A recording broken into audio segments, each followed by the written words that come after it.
Assalamualaikum warahmatullahi wabarakatuh. Selamat siang.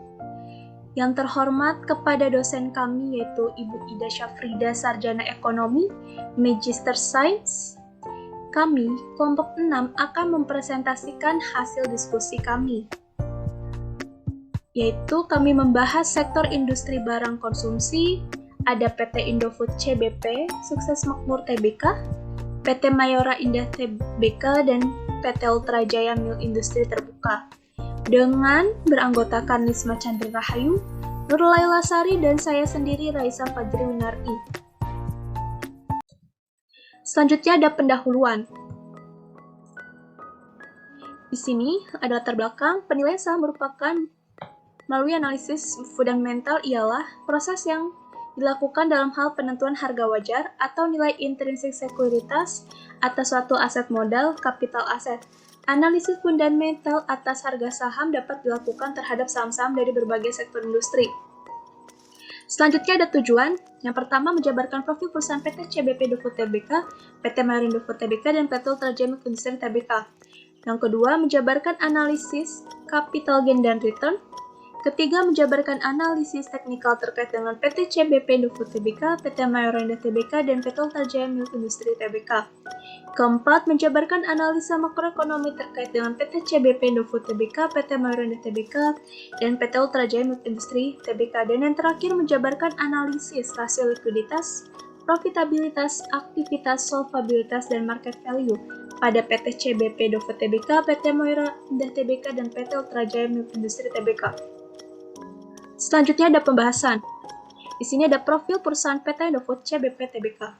PT Indofood CBP Sukses Makmur Tbk merupakan salah satu perusahaan mie instan dan makanan olahan terkemuka di Indonesia, menjadi salah satu cabang perusahaan yang dimiliki oleh Salim Group. Selanjutnya ada profil perusahaan PT Mayora Indah Tbk. PT Mayora Indah Tbk merupakan kelompok bisnis yang memproduksi makanan terkemuka di Indonesia. Mayora Indah telah berkembang menjadi salah satu perubahan fast-moving consumer good industry yang telah diakui keberadaannya secara global. Selanjutnya akan dibahas oleh rekan saya yaitu Lisma. Kepadanya dipersilahkan. Terima kasih Raisa atas kesempatannya. Selanjutnya ada profil perusahaan PT Ultra Jaya Milk Tbk. PT Ultra Jaya Milk Industry and Trading Company Tbk merupakan salah satu perusahaan yang bisnis utamanya sebagai produsen minuman terkemuka di Indonesia. Reputasi perusahaan ini sebagai pelopor minuman dalam kemasan di Indonesia. Selanjutnya yaitu analisis industri barang dan konsumsi. Masa transisi pasca pandemi COVID-19, adanya perubahan pada pola konsumsi, yaitu sektor industri makanan dan minuman menuntut untuk lebih aktif dalam pengembangan inovasi sehingga memudahkan masyarakat bisa mengonsumsi dengan memperhatikan protokol kesehatan serta menjaga kebersihan dan rasa makanan. Bahkan perubahan pola konsumsi masyarakat berkaitan dengan perubahan sistem pemasaran, logistik, dan produksi pada industri makanan minuman. Selanjutnya yaitu analisis makroekonomi pada bulan Agustus dan September tahun 2021. Yaitu neraca perdagangan Indonesia pada bulan Agustus mengalami surplus sebesar 4,74 miliar US dollar. Sepanjang bulan Agustus, indeks harga saham gabungan menguat sebesar 1,32%, yaitu naik ke level 6.150,30 pada akhir Agustus. Sedangkan neraca perdagangan Indonesia pada bulan September tahun 2021 mengalami surplus sebesar 4,37 miliar US dollar. Sepanjang bulan September, indeks harga saham gabungan menguat sebesar 2,22%, yaitu naik ke level 6.286,94 pada akhir September tahun 2021. Berikut merupakan perhitungan dari analisis rasio likuiditas dan profitabilitas.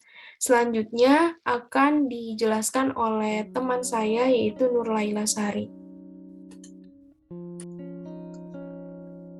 Baik, terima kasih atas kesempatannya, Lisma. Selanjutnya itu ada analisis rasio likuiditas. Perusahaan yang paling liquid yaitu PT Indofood CBP Tbk dan PT Mayora Indah Tbk, sedangkan untuk PT Ultra Jaya Milk Industri Tbk memiliki nilai cash ratio sebesar min 8,80%, yang berarti likuiditas perusahaan tersebut dapat terganggu sewaktu-waktu dan perusahaan tidak dapat menutupi semua kewajiban saat ini hanya menggunakan aset yang ada.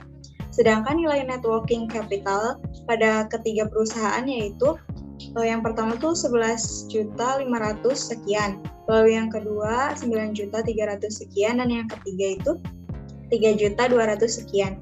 Jika NWC memiliki nilai positif, maka perusahaan berpotensi mengalami pertumbuhan usaha yang prospektif. Selanjutnya, ada analisis rasio profitabilitas. Pada PT Indofood CBP Tbk memiliki gross profit margin sebesar 36,93%. Pada PT Mayora Indah Tbk memiliki gross profit margin sebesar 29,82%, dan pada PT Ultra Jaya Milk Industri memiliki sebesar 37,35%, yang berarti presentasi laba kotor atas penjualan bersih. Untuk net profit margin yaitu 15,91%, 8,57%, dan 22,86%, yang berarti presentasi laba bersih atas penjualan bersih. Dan untuk return on asset masing-masing perusahaan yaitu 7,16%, 10,61%, dan 15,58%. Untuk mengenal efisiensi manajemen perusahaan, return on equity yaitu 14,74%, 18,61%, dan 28,53%. Presentasi untuk mengukur kinerja perusahaan. Pada ketiga perusahaan tersebut, dapat dilihat bahwa perusahaan yang memiliki presentasi paling tinggi di antara analisis tersebut yaitu PT Ultra Jaya Milk Industri Tbk. Semakin tinggi tingkat presentasi, maka kemampuan perusahaan membayar utang kepada kreditur berdasarkan tingkat pemakaian aset dan sumber daya lainnya. Selanjutnya, ini analisis rasio aktivitas yang sudah kami hitung. Yang pertama itu ada asset turnover. Untuk rumusnya itu penjualan dibagi aktiva rata-rata. Untuk PT Indofood CBP Tbk itu hasilnya 0,90. Untuk PT Mayora Indah Tbk itu 1,26. Dan untuk PT Ultra Jaya Milk Industri Tbk yaitu 0,68. Pada rasio aktivitas tadi, perputaran aset dari ketiga perusahaan yaitu PT Mayora Indah Tbk, dikarenakan setiap penjualan PT Mayora Indah Tbk mampu menjalankan aset lancar untuk memenuhi penjualan dengan nominal perputaran aset sebanyak 1,26 kali. Perputaran aset tetap dari ketiga perusahaan tersebut yang baik yaitu PT Ultra Jaya Milk Industri, dikarenakan PT Ultra Jaya Milk Industri mampu menggunakan aset tetap dengan baik untuk menjalankan penjualan dengan nominal sebanyak 3,48. Perputaran piutang dari ketiga perusahaan tersebut yang baik yaitu PT Ultra Jaya Milk Industri dengan nominal sebesar 10,59 kali, karena PT Ultra Jaya Milk Industri mempunyai penjualan kredit sehingga terjadinya penjualan dengan waktu perputaran piutangnya pun relatif kecil yaitu 33,99 hari. Perputaran aktivitas yang baik dari ketiga perusahaan tersebut adalah PT Indofood CBP Sukses Makmur dengan nominal sebesar 6,41 kali, yang berarti PT Indofood CBP Sukses Makmur mampu memutarkan persediaan yang ada dengan baik, sehingga tidak ada persediaan yang menganggur di gudang dengan perputaran hari 56,13 hari. Selanjutnya akan dibahas oleh Raisa. Terima kasih kepada Nurlaila Sari atas kesempatannya. Selanjutnya ada analisis rasio solvabilitas dan market value. Di layar tertera ada perhitungan rasio solvabilitas dan rasio market value serta hasilnya. Kemudian di sini ada analisis kualitatif rasio solvabilitas. Dapat dilihat bahwa perusahaan yang paling baik di antara ketiga tersebut yaitu PT Mayora Indah Tbk. Karena semakin kecil rasio itu memiliki semakin bagus perusahaan dalam menunjukkan besarnya utang perusahaannya lebih kecil dibandingkan besaran aset yang dimilikinya. Selanjutnya ada analisis market value. Price earning ratio merupakan indikator seberapa besar nilai yang diapresiasi oleh investor terhadap nilai perusahaan. PT Indofood CBP Tbk pada tahun 2020 memiliki nilai paling tinggi yaitu 68,35%, kemudian PT Mayora Indah Tbk dengan 28,88%, dan terakhir PT Ultrajaya Milk Industri Tbk sebesar 14,91%. Artinya, nilai-nilai tersebut mampu membuat investor berpandangan bahwa perekonomian sebuah perusahaan memiliki masa depan yang cerah. Di layar yang tertera ada perhitungan capital gain and return PT Indofood CBP Sukses Makmur Tbk pada bulan Agustus dan bulan September tahun 2021, di mana total return yang kami telah hitung itu mendapatkan negatif 2,88% didapat dari negatif 2,88% di total, kemudian dibagi banyaknya data itu 42 dan mendapatkan hasil negatif 0,067%. Selanjutnya akan dibahas oleh rekan saya yaitu Lisma. Kepadanya dipersilahkan. Terima kasih Raisa atas kesempatannya. Selanjutnya yaitu ada capital gain and return PT Mayora Indah Tbk, yaitu pada bulan Agustus dan September mendapatkan rata-rata return sebesar 0,177%. Selanjutnya yaitu capital gain and return PT Ultrajaya Milk Industri Tbk pada bulan Agustus dan bulan September mendapatkan rata-rata return yaitu sebesar 0,00408%. Berikut merupakan grafik saham PT Indofood CBP Sukses Makmur Tbk pada bulan Agustus dan September tahun 2020. Selanjutnya yaitu grafik return pada Indofood CBP Sukses Makmur Tbk pada bulan Agustus dan September. Dapat dilihat merupakan ini grafik return dari bulan Agustus dan September. Itu dapat dilihat dari grafik PT Indofood CBP Tbk, pergerakan saham pada bulan Agustus dan September tahun 2021 mengalami fluktuatif. Kenaikan dan penurunan pergerakan saham ini disebabkan oleh faktor eksternal, yaitu ekonomi makro. Selanjutnya akan dijelaskan oleh teman saya yaitu Nurlaila. Baik, terima kasih Lisma atas kesempatannya.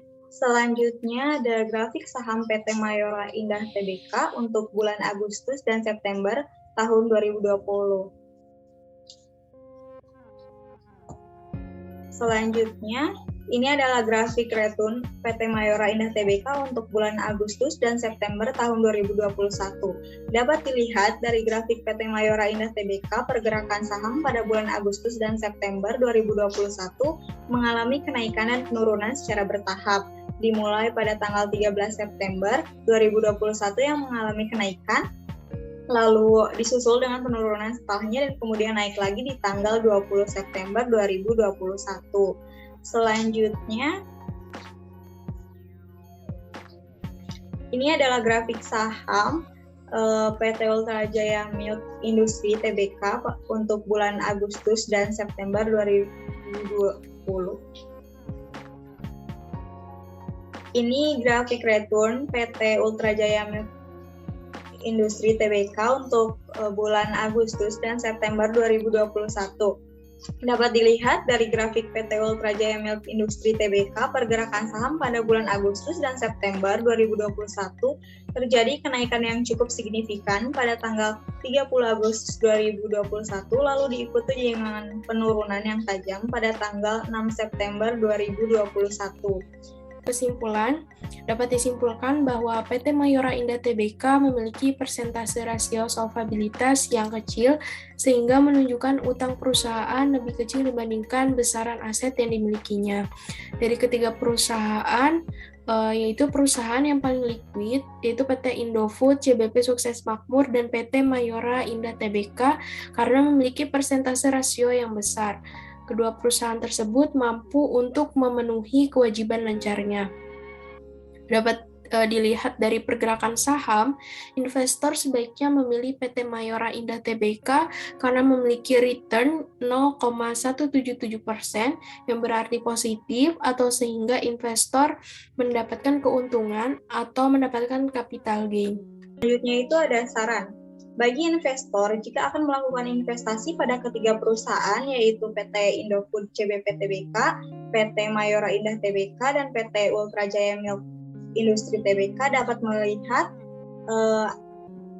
dari ketiga rasio tadi yang telah dijelaskan dengan melihat harga wajar saham. Dengan menggunakan metode-metode valuasi saham lain seperti discount cash flow, free cash flow to equity, atau berbagai metode evaluasi saham yang lain. Dan selanjutnya untuk fokus kepada analisis kinerja keuangan perusahaan secara lebih mendalam dengan menggunakan berbagai rasio keuangan. Hal ini berguna untuk mengurangi risiko yang besar atau mendiversifikasi risiko. Terima kasih atas perhatiannya. Mohon maaf bila ada kekurangan dan kesalahan perkataan atau penjelasan. Wabillahi taufiq wal hidayah. Wassalamualaikum warahmatullahi wabarakatuh.